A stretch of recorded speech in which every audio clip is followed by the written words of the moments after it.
নমস্কার বন্ধুগণ, SG poultry সবাইকে স্বাগত। বন্ধুগণ, আজ আমার ফার্মে পাখির বয়স 2 দিন। কাল সকাল 10টার সময় আমার ফার্মে পাখি আসছে।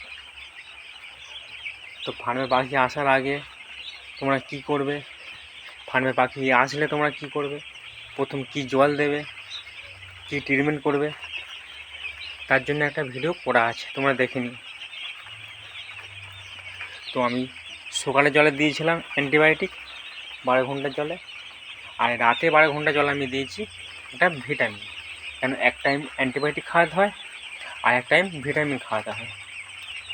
তো আমি কী ভিটামিন ব্যবহার করছি সেটা নিয়ে আজকের এই ভিডিওটা। আমি যে ভিটামিনটা ব্যবহার করছি খুব কম দাম, গাছ খুব সুন্দর।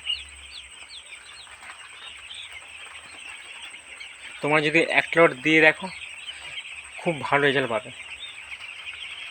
তোমরা ছোটোবেলায় অনেকে হাই গ্রোথের ভিটামিন মেরে দাও, রিকুইড মারো, ভিমলার মারো, জিপ্রোমিন মারো। অত হাই গ্রোথের ভিটামিন ছোটোবেলায় না মারলেই ভালো হয় পাখি। কেন ওই ভিটামিনগুলো মারলে পাখি অতিরিক্ত গ্রোথ হয়ে যাবে, আর 8-10 দিন বয়স থেকে পাখির কিডনি ফোলা চলে আসবে।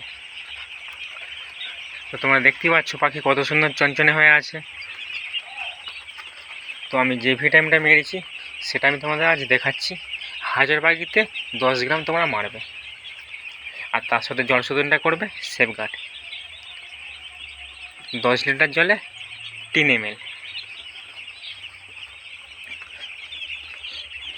ভিডিওটা যদি ভালো লাগে লাইক, শেয়ার, কমেন্ট করে জানাবেন। ধন্যবাদ।